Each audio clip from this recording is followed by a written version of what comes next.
Welcome, everyone, to this second ever episode of Field Notes. I'm Brad Puffer on the Medical Office Communications team at Fresenius Medical Care North America, and your host for this discussion today. In this series, we interview the experts, researchers, physicians, and caregivers who bring experience, compassion, and insight into the work we do every day. We hope to learn together as we discuss a wide range of topics, including those related to kidney disease. It goes without saying that our primary focus during the COVID-19 pandemic is to keep our entire community safe while we provide life-sustaining care to our patients. And that's why today's discussion is so relevant. The implementation and adoption of telehealth had been slow across healthcare. That is, until now. A recent survey showed that before the pandemic, only 1 in 4 people had even tried telehealth, a slight uptick from a few years ago. But now many providers and health insurers are reporting hundreds of times more telehealth visits than usual. It's certainly true at Fresenius Medical Care, and telehealth technologies have become critical tools in our effort to keep our patients safe.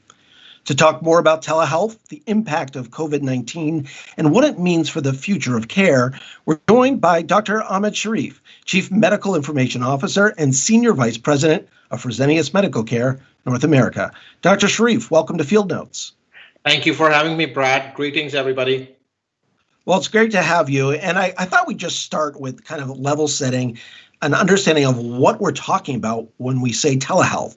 It can mean different things to different people, but how would you define it? Brad, I consider telehealth to be a remote or a long distance audio-video interaction between patients and their care teams. That could include, but not limited to, delivery of direct patient care, training, education, and public health administration. And I also want to draw the distinction between telehealth and telemedicine. Telemedicine is relatively limited to just a direct patient care, whereas telehealth is more broad and includes services like, provider training, administrative meetings, continuing medical education, and other things. Got it. And how would you say connected health and that terminology fits into this? Because we've also been doing a lot with connected health. Yeah, in my view, telehealth is a subset of the connected health activities. Connected health is a broader social and technical term. In addition to the audiovisual care delivery or educational content, connected health offers an ecosystem of many technology, tools, and services like remote patient monitoring, secure messaging, and other patient engagement features.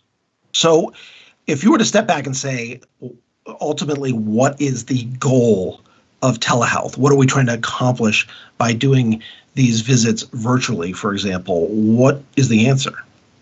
Great question, Brad. I think that the telehealth's main goal is to advance the quadruple aim. And what I mean by that is that it should improve the quality of care and patient outcomes. It should improve the access to care, particularly in the rural areas. It should address the staffing shortages. We have heard about the clinician burnout, and I think that telehealth's goal should be to address that as well. It should increase the patient engagement and the convenience factor for the patients so that they can have care delivered to them at their terms and wherever they prefer. It should also reduce time to care. And last but not the least, it should also help with reducing the cost of care. And I'm thinking especially for our home dialysis patients and home patients in general, there's a push more and more to providing care in your own home whenever possible. And obviously with dialysis, we have that ability to do it. The government's pushing it hard. We are embracing that challenge and have seen rapid growth of home. How important is telehealth to really ensuring that our patients can succeed on home therapies?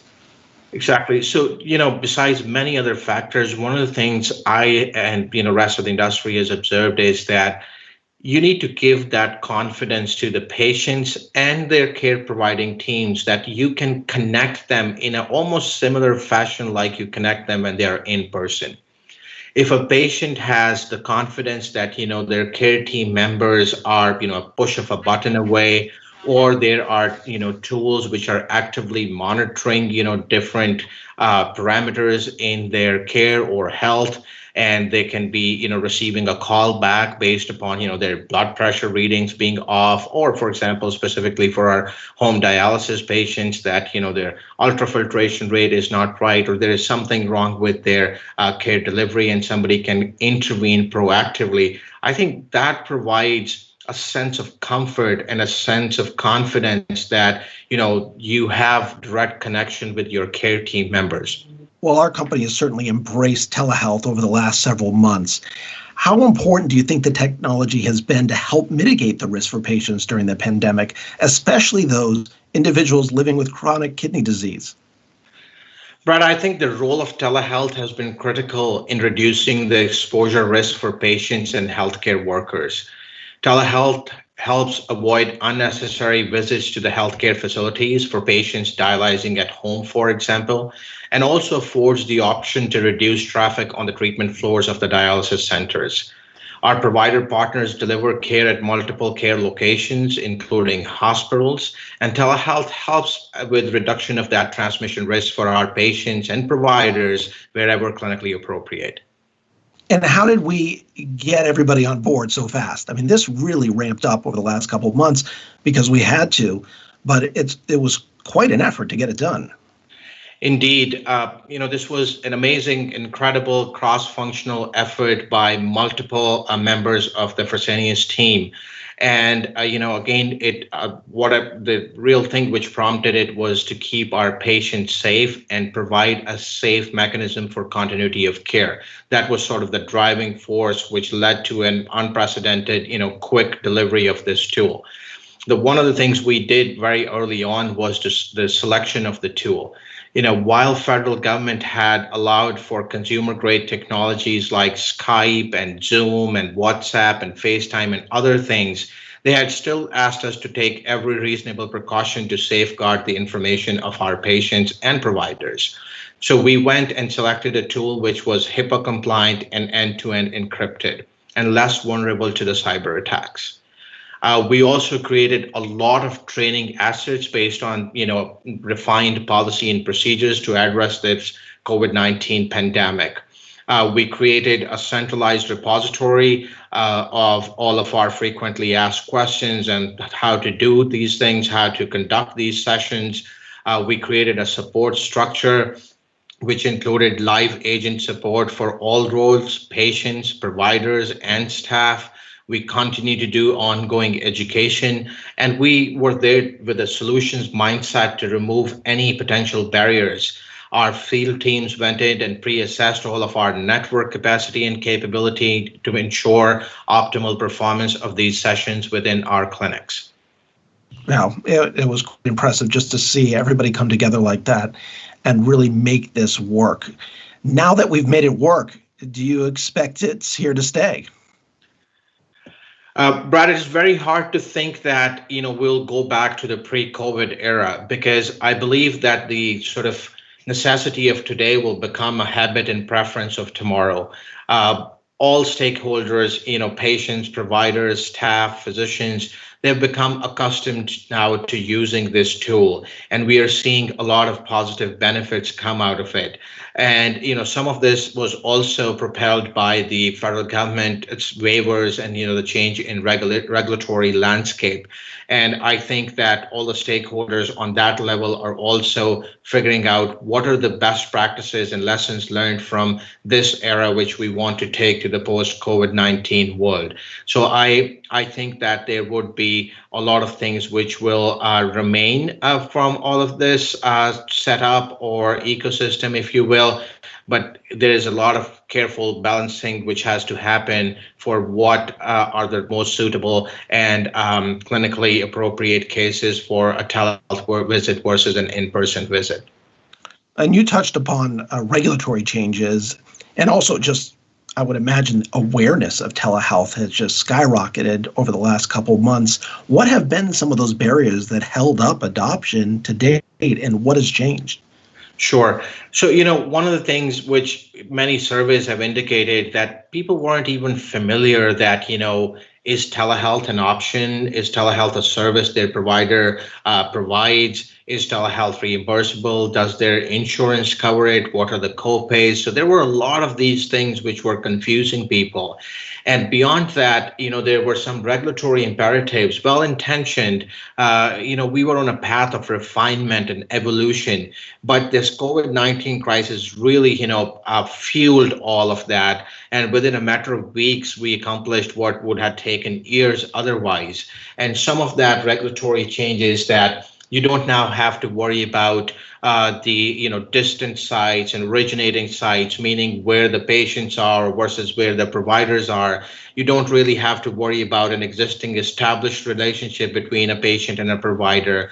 Traditionally, telehealth was only reimbursable in the rural areas of the country. Now that has been lifted too. Some of the cross-state barriers have been lifted, although that is still under a lot of debate because, that's the state's purview as well. But there's a lot of sort of opening up of the regulatory framework, which has allowed us to really, see this very broad adoption of the telehealth tools.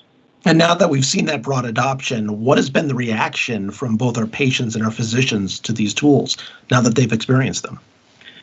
So I think our patients and providers both are generally very positive in their reaction because this was a tool which allowed them to safely continue providing care or receiving care. And our patients, initially were a little bit skeptical. Oh, what tool? How are we going to do this? How is it going to work if I don't see my provider? Am I going to get the same type of care delivered? And I think they have become comfortable over the period of time. And some of the things which the rest of the organizations like us have also done is that keeping the tool, the technology very, very simple. I call it click ready, so that there is least amount of technological barrier in developing this relationship with their providers. On the provider side as well, as I mentioned before, some of the clarifications from a regulatory standpoint have really helped. And one of the things is that the providers feel that they can structure their day better. They can provide better care. They can have more engagement with their patients. And at the same time, also the reimbursement for these interactions have sort of been brought up to the par of an in-person visit. So overall, positive impact. We are seeing good responses. We are hearing good feedback and input from both our patient and provider partners. And I think that over the period of time, these technologies will also evolve, which will change the care delivery paradigm, at least with new options available.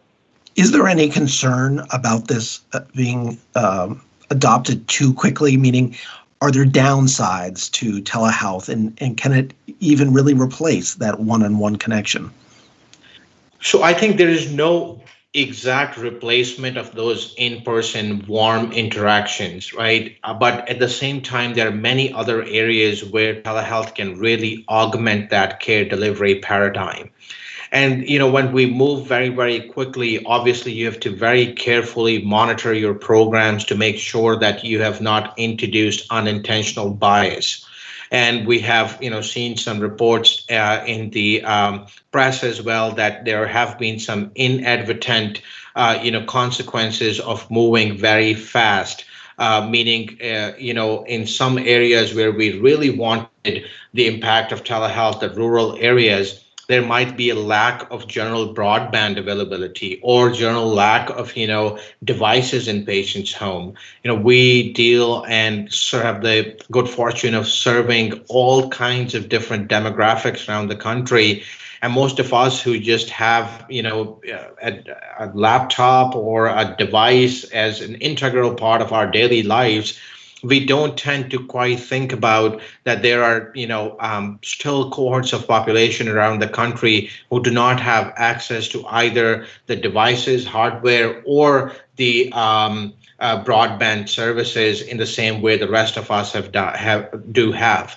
So I think all of this is being carefully monitored. The federal government, the FTC, the Federal Trade Commission, and many others are creating programs to help alleviate some of those concerns for telehealth and make it ubiquitously available for everybody. Yeah, those are good reminders. At the same time, it seems like, as you say, this is here to stay in some capacity. Do you think that this rapid adoption of telehealth over the last few months is going to change healthcare and how we deliver care in the future? Yes, Brad. I think that we will see a lot of new paradigms emerge out of this experience we had within COVID. There will be better triaging of patients. There would be better delivery mechanisms, using telehealth with, patients getting care at their home at the point of their convenience and choice and schedules. We will also see a lot of effort being put into advancing these platforms themselves. I think we'll see these technologies evolve pretty rapidly to make it as close to in-person visits as possible as well, which would include, the provisions for a physical exam, a remote physical exam. We already know, there are Bluetooth-enabled stethoscopes available, for example. I think using machine learning and advanced analytics and artificial intelligence, we will see a lot of improvements and refinements within these telehealth tools, and all of which will combine, help us be more effective and efficient in the care delivery. So yes, it will be a paradigm changing shift. Well, that is an excellent point to end on. So I really enjoyed speaking with you, Dr. Sharif, today, and thank you so much for taking the time. My pleasure. Thank you for having me, Brad. And to our audience, we hope you will come back and join us as we discuss more important issues in the weeks ahead. A reminder that you can access our annual medical report and other feature articles on our website at fmcna.com, and you will find our Field Notes series on our website at the Apple Store and Google Play. Until next time, I'm Brad Puffer, and you have been listening to Field Notes by Fresenius Medical Care. Take care, everyone, and stay safe.